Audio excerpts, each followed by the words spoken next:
Yo, this is still sharp and still sharp and still. A place with black excellence meet black mediocrity. You already know today's this is a goodie.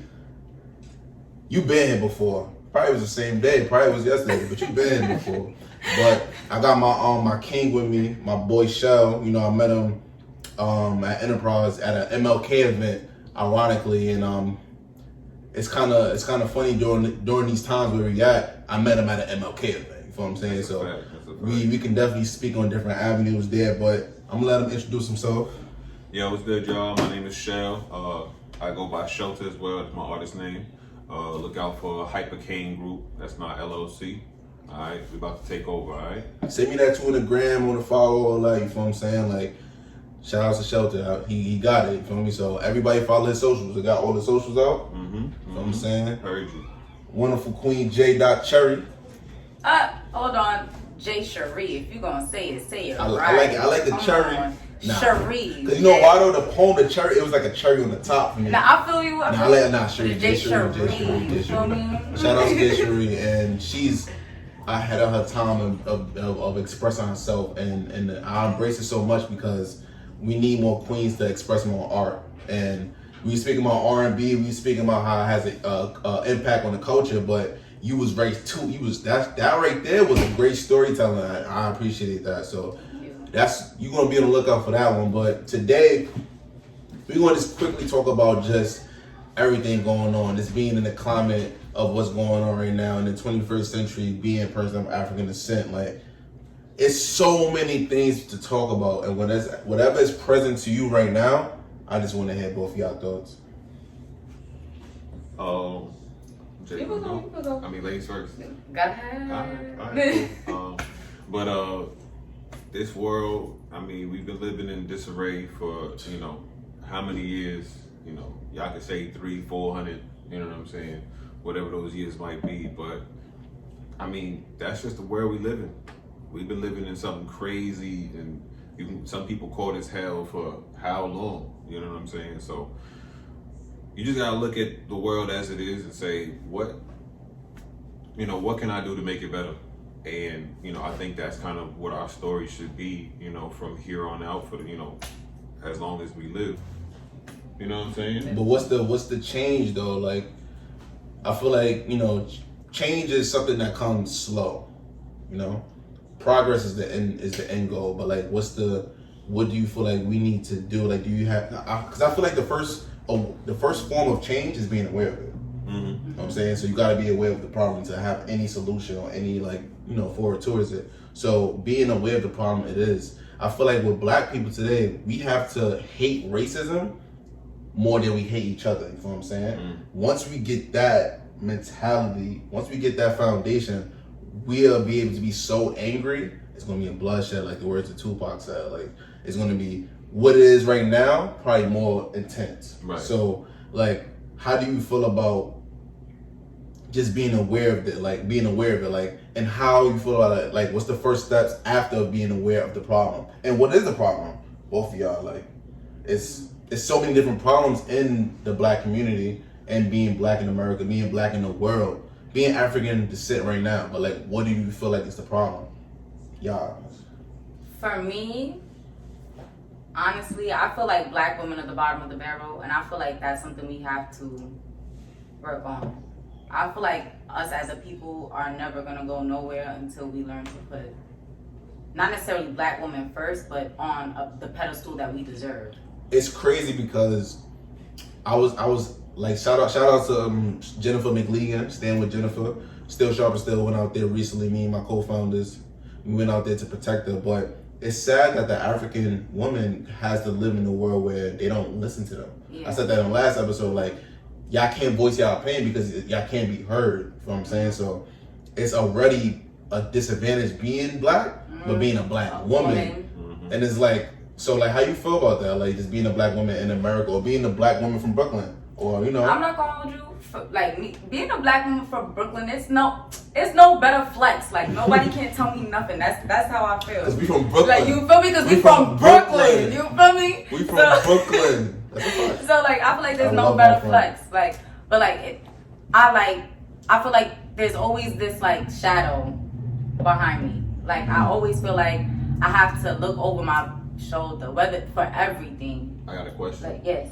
Do you feel like that shadow is like looking out for you, or you feel like that shadow is like haunting you? I feel like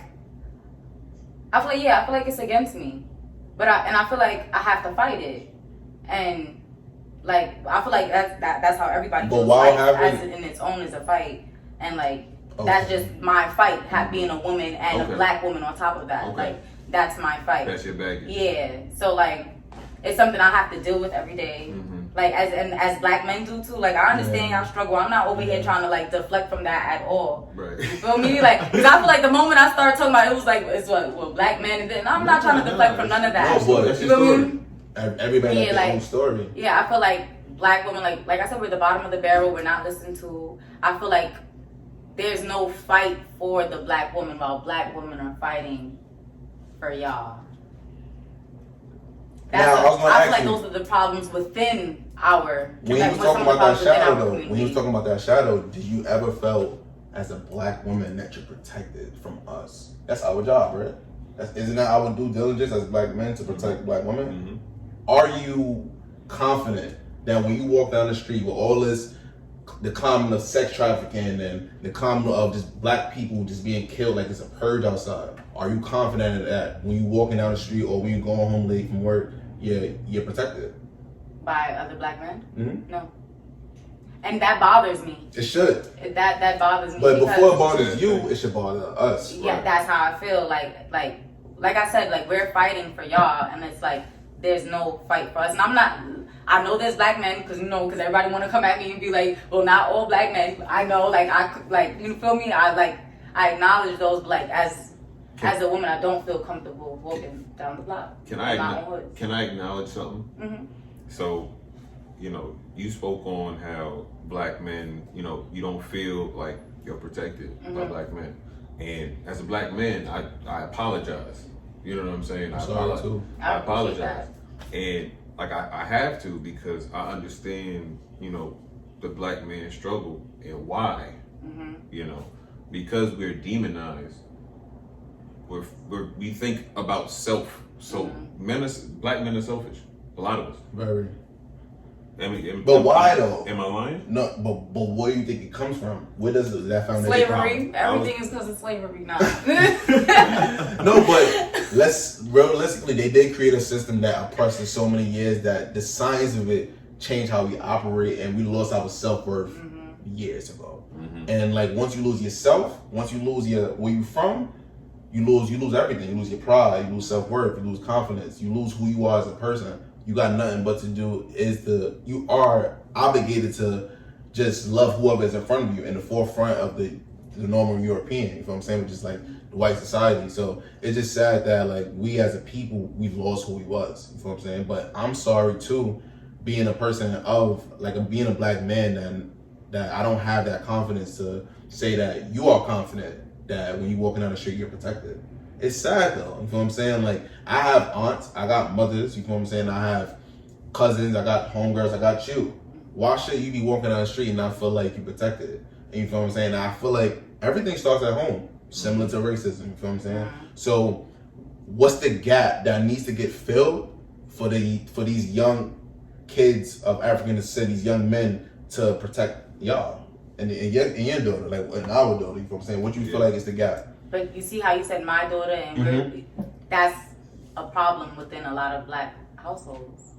Okay, break that down for me. Like the lack of not necessarily male figure, because like I had brothers, so I had male figures. Like, and my brother raised me to be a queen. So you feel me? But like the lack of fathers, I feel like fortunately, I had that. My brother didn't allow that to bother him or like not give him the structure to guide me. But like I do know like in a lot of other families, because we all don't live in the same bubble. So I do know in a lot of other families the lack of the father, like that father figure, does affect it. Can I say something? The biggest problem of the African race in America is the absence of the black father. Isn't that crazy? The absence of the black father is one of the biggest issues because once you kill the black family, you destroy them. After, you gotta think about it, in the 60s, 50s, 60s, it's like college wasn't what it is back then. Like in the 60s and 70s, no, in the 50s and 60s, a lot of our ancestors, our grandmothers and grandfathers, they was working at factories. You know what I'm saying? They was working at making money off pension, you know, industrial education, which is what Booker T. Washington embraced, you know what I'm saying? But I feel like once in the 70s, the value of having a black father or just the absence of it destroyed. Think about Reaganomics. That's facts. And we can't overlook the fact that the black male figure in the household is very losing that causes issues in the home. But we can't lose the fact that as the father and as the head of the household, there's more than one way for them to be pulled away from the family. You know, the stereotype shows fathers as being cheaters, thieves, gamblers, people who stay away for vices, as opposed to the fact that sometimes the black male figure is just out of the house doing what he needs to do, and there's just so much of it to do that he can't be home with the child. Yeah, I feel like be home with mom. You know, I feel like with that, like that just shows that black people aren't allowed to be human. Like sometimes like the black father's not there just like simply because shit didn't work out. Like simply because of that. Like, you feel me? There's just no time. And like it's like we're not allowed to be human. Like the moment there's like no father in the household, you ain't got no father in the house, the household is like this and this, that, and third, and it's like it's crazy though, like how you get judged. Yeah. Right. And it's like, and it's quick, and it's just because of our skin. Because if I was a little white girl, y'all wouldn't think that my father wasn't in my life for any of those reasons. It was like, oh, what happened to him? But let's talk about what the absence of the black father does to the kid or the girl. Let's talk about that. So me, I feel like I was fortunate enough to have my father. He didn't live in me every single day, but I was fortunate enough to have him in my life where he, you know, helped me and he helped me become a man and he developed me to a better person. So I appreciate it. Shout out to my pops. Shout out to all the fathers in here. Shout out to all the mothers in here. You know what I'm saying? So shout out to everybody, my pops, my mom, shout out to everybody and shit. So my father, he taught me the ropes. But like, let's say if I didn't have that father, you feel me? I wouldn't know how to become a man. I wouldn't know how to defend myself, how to treat a woman, to know the self-worth of a man, the foundation of becoming a man, you know what I'm saying? From discipline, from character, from behavior, from everything, from etiquette, just the things that you need to know. So what do you feel like it does to that kid not having a father though? Because at the end of the day, like, I'm not saying in all cases the mother is there, but in majority of cases, like, the black mom is there. You feel me? Not all cases. So I've worked with kids before, and talk about it. And you know, I worked with them on behavior and different, you know, thought patterns and processes to learn things. And honestly, to answer your question, I'm listening. Really, all that does, the removing of a figure, mother or father, is lessons. The child is just missing lessons that they can learn through a parent, that they should learn through a parent, as opposed to having to take the time to learn it themselves.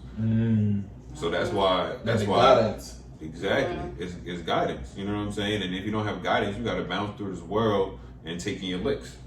Facts. And if you can, you know, if you smart enough to navigate without taking licks, then, you know, kudos to you. You got a high IQ. But if you struggle, you struggle. You know what I'm saying? But thank you for mentioning the mother though too, because when that little queen, that little princess lose their mother, that impactfully affects them too.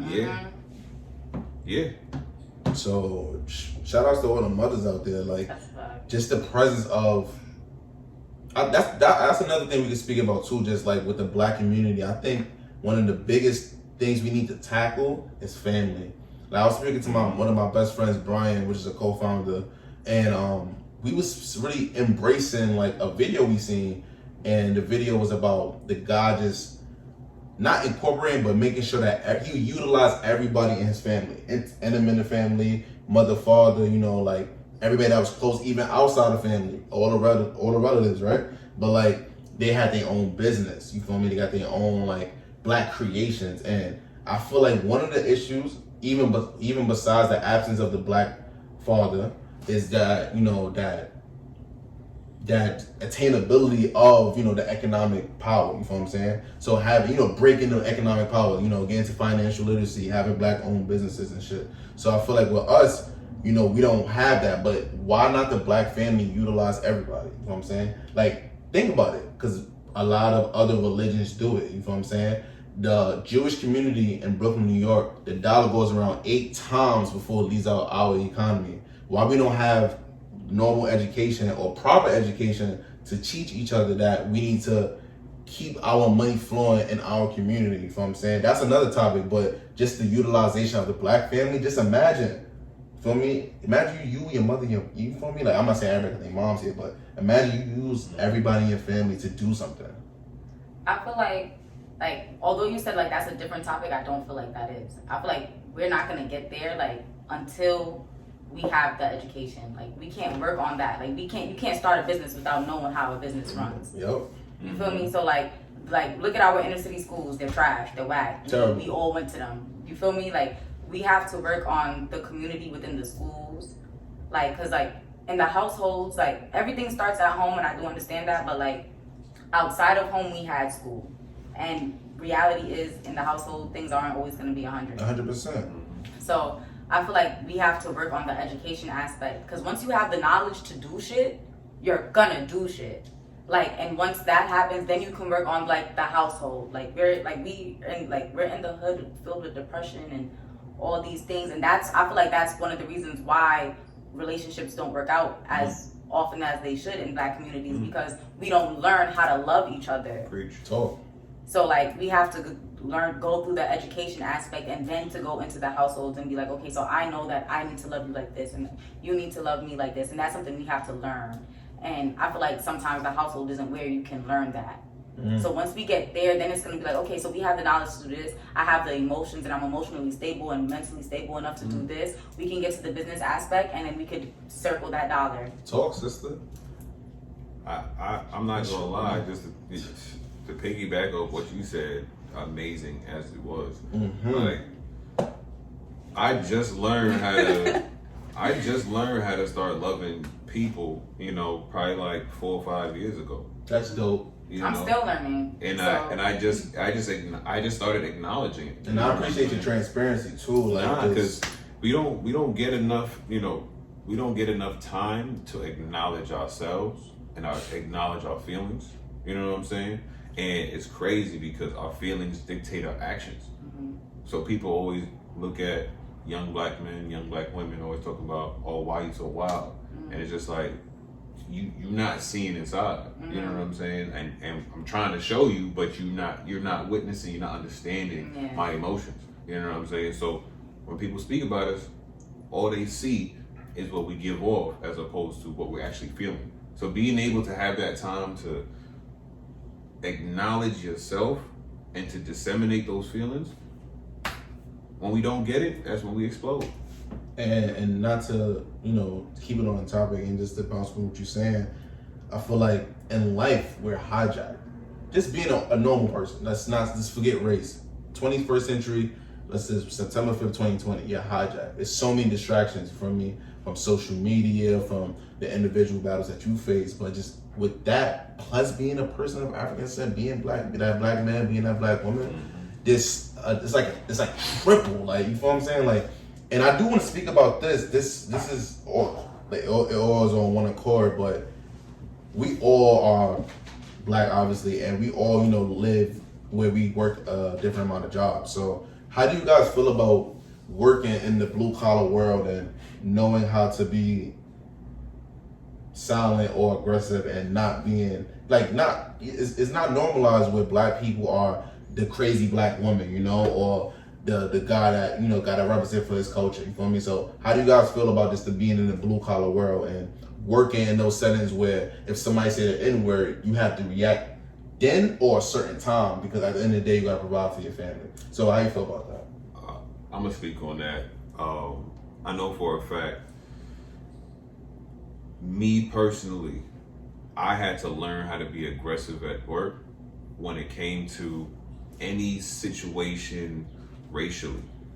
Gang. And it came with this, Black Lives Matter movement, and I appreciate everything and all the visuals and all the teachings that have been provided, because it made me jump into action at my job. You know what I'm saying?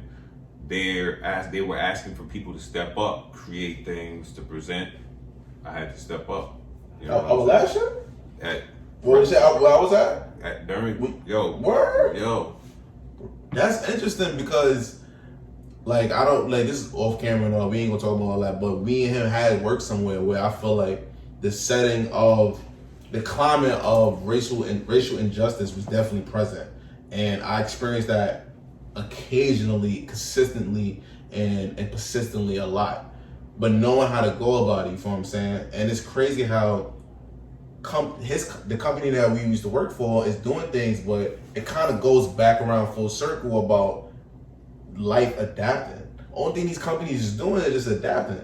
That's like people taking down the Confederate flag. Like, you could take down the Confederate flag, but that don't mean that you're still not racist. How do you truly feel? You know what I'm saying? Yeah. So it's like these companies may adapt, but it's just crazy. Like, even if they're adapting, it's coming from our company that we used to work at, our mutual company. It's like, wow, I didn't expect that. Knowing the things I face every single day. But like, I do want to talk about like being that Black woman and being that Black man, being a Black woman and have to wear your hair a specific way because you may be judged, or being a Black woman and they looking at your nails and judging you off your culture. Being a Black man and they are inherently jealous of your masculinity.